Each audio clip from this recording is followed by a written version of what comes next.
سورہ واقعہ آیت نمبر 1، 2 اور 3۔ اعوذ باللہ من الشیطان الرجیم، بسم اللہ الرحمن الرحیم۔ اذا وقعت الواقعہ لیس لوقعتها کاذبہ خافضۃ رافعہ۔ صدق اللہ العظیم۔ اس سے پہلے سورہ رحمان تھی، اور سورہ رحمان کے بالکل آخری الفاظ تھے تبارک اسم ربک ذی الجلال والاکرام۔ آخری آیت کہ برکت والا نام تو تیرے رب کا ہے، برکتیں تو وہی دیتا ہے۔ اور اس صورت میں 2 مرتبہ فرمایا فسبح بسم ربک العظیم، اپنے رب کے نام کے ساتھ تسبیح کیجئے جو بڑا ہی عظیم ہے۔ تو دونوں صورتیں گویا بڑا ربط ہے ان میں۔ اس صورت کا نزول یہ مکی صورت ہے۔ حضرت عمر رضی اللہ تعالیٰ عنہ سن 5 ہجری میں مسلمان ہوئے، اور اس سے پہلے سورہ واقعہ نازل ہوئی۔ قرآن مجید کی یہ ترتیب جو ہے نا، یہ توقیفی اس کو کہتے ہیں، یعنی آسمانوں پہ جو قرآن کی ترتیب ہے، لوح محفوظ میں یہ قرآن کی وہی ترتیب ہے، الحم سے والناس تک۔ نازل ہونے کی ترتیب اور ہے، جیسے ضرورت تھی ویسے نازل ہوا، ترتیب نزولی اس کو کہتے ہیں۔ تو نازل ہونے میں سورہ طٰہٰ جو تھی وہ اس سے پہلے نازل ہوئی، یہ 16ویں پارے میں آتی ہے، جس میں حضرت عمر رضی اللہ تعالیٰ عنہ کا واقعہ آتا ہے وہ سارا۔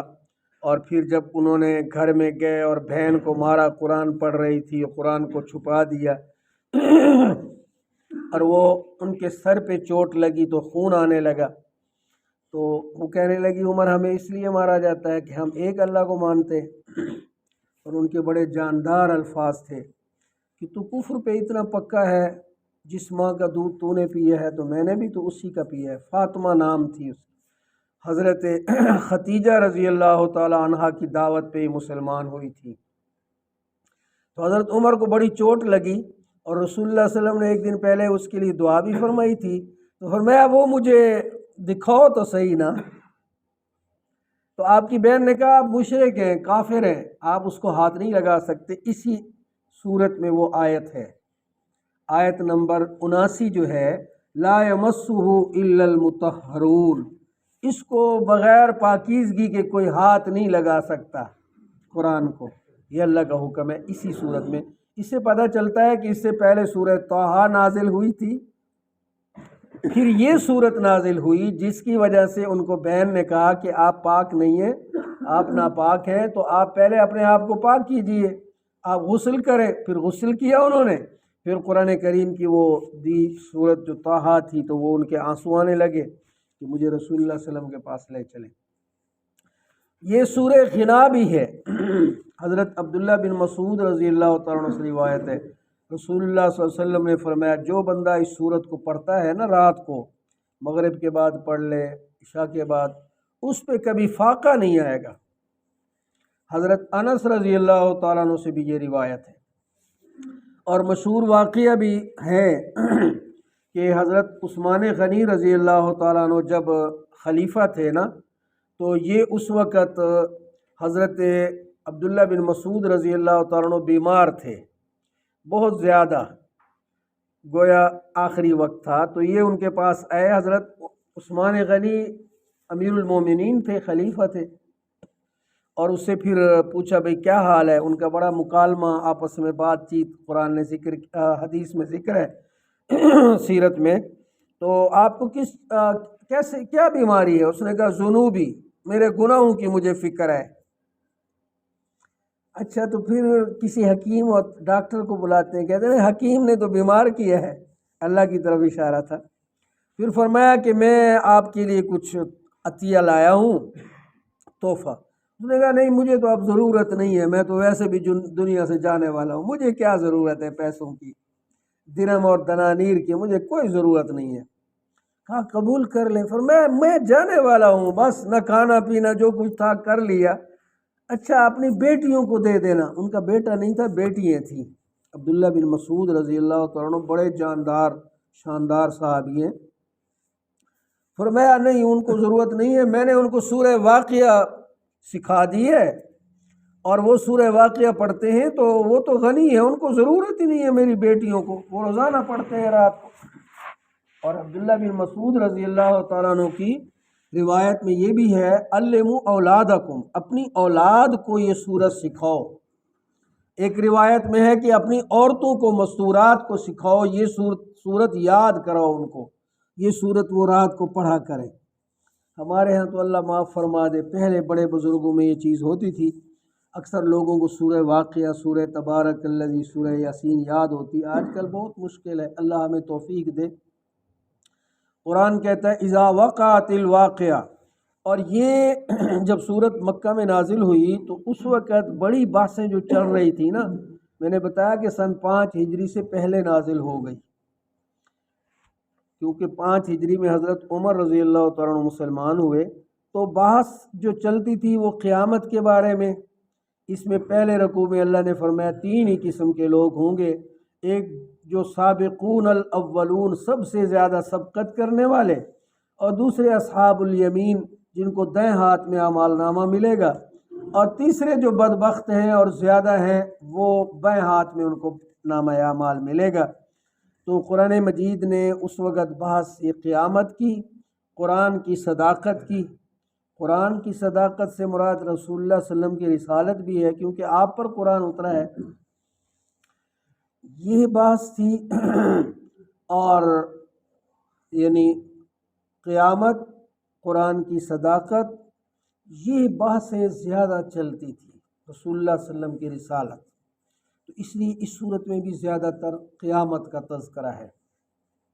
اذا وقعت الواقعہ، جب واقع ہونے والی واقع ہو جائے گی، اس سے مراد قیامت۔ قرآن مجید نے کہیں پہ اس کو الصافہ کہا، الطاء کہا، کہیں وقعت الواقعہ کہا، کہ یہ واقع ہونے والی، تو قیامت واقع ہوگی۔ اور موت جو ہے وہ بھی ایک چھوٹی قیامت ہے نا ہر بندے کے لیے۔ لیس لوقعتها کاذبہ، اس کا واقع ہونا اس کو کوئی رد نہیں کر سکتا، کوئی دور نہیں کر سکتا، جیسے اپنی موت کو کوئی نہیں روک سکتا، وہ چاہے کوئی دنیاوی لحاظ سے بڑا ہو چھوٹا ہو۔ اس کو نہ جھٹلانے والے جو جھٹلا رہے ہیں وہ غلط کر رہے ہیں، کوئی روک سکتا ہے موت کو؟ قیامت کو بھی کوئی نہیں روک سکتا۔ اور فرمایا خافضۃ الرافعہ، قیامت وہ ہے جس میں کچھ لوگ تو پست ہو جائیں گے، خافضہ، رافعہ کچھ بلند ہوں گے۔ حضرت عمر رضی اللہ تعالیٰ عنہ کا قول ہے کہ اللہ اپنے نافرمان لوگوں کو پست کر دیں گے، ان کو ٹھونس دیں گے جہنم کی آگ میں، اور اللہ تعالیٰ اپنے ولی، اپنے دوست، ایمان والے سچے، ان کو بلند کر دیں گے کہ ان کو جنت میں داخل فرمائیں گے۔ آگے بھی اللہ تعالیٰ نے اس کی مزید تفصیل بیان فرمائی، جیسے میں نے بتایا کہ 3 جماعتوں کا ذکر ہے، پھر قیامت کی علامات کا ذکر ہے، اور آخر میں پھر آخری رکوع جو ہے جس میں اللہ تعالیٰ نے قرآن کی صداقت بیان فرمائی ہے کہ اس کو اللہ اس کو پاکیزگی کے بغیر نہیں چھو سکتے۔ اور یہ ذکر بھی ہے کہ دیکھو یہ سچ ہے، فلولا اذا بلغت الحلقوم وانتم حینئذ تنظرون، اسی صورت کی آیت ہے آخری رکوع میں۔ تم روک سکتے ہو کسی کی موت کو جب تم دیکھ رہے ہوتے اور اس کا روح قبض ہو رہا ہوتا ہے؟ نہ تو ڈاکٹر روک سکتے ہیں، نہ کوئی حکیم، نہ تمہارے پھول اور تعویذ اس کو روک سکتے ہیں، پھول اور تعویذ بھی نہیں روک سکتے۔ تو اللہ کی طرف سے جو چیز آتی ہے، جیسے موت کو نہیں روک سکتے، قیامت کو بھی نہیں روک سکیں گے۔ اور دیکھو یہ کس وقت نازل ہوئی، قرآن کی صداقت و سچائی دیکھیں آج بھی اسی طرح قائم ہے۔ اور آپ دیکھیں نا قرآن مجید نے سب سے پہلی آیت جو جہاد کی نازل کی، اذن للذین ظلموا، ان لوگوں کو اجازت دی جا رہی ہے جہاد و قتال کی جو مظلوم ہیں، جن پہ ظلم ہوا ہے۔ آج آپ اس آیت کو پڑھیں، سورہ حج کی آیت ہے، تو آپ کو بالکل ایسا نظر آئے گا جیسے آیت اب نازل ہو رہی ہے۔ فلسطین کے مظلوم مسلمانوں کو دیکھیں نا، یہ قرآن کی سچائی ہے کہ ہر زمانے میں قرآن مجید بالکل فٹ اور صادق آتا ہے۔ اللہ تعالی ہم سب کو ایمان کامل نصیب فرمائے، قرآن مجید کی سمجھ عطا فرمائے، عمل پیرا ہونے کی توفیق عطا فرمائے، اور آخرت اور قیامت کا یقین نصیب فرمائے۔ وآخر دعوانا ان الحمد للہ رب العالمین۔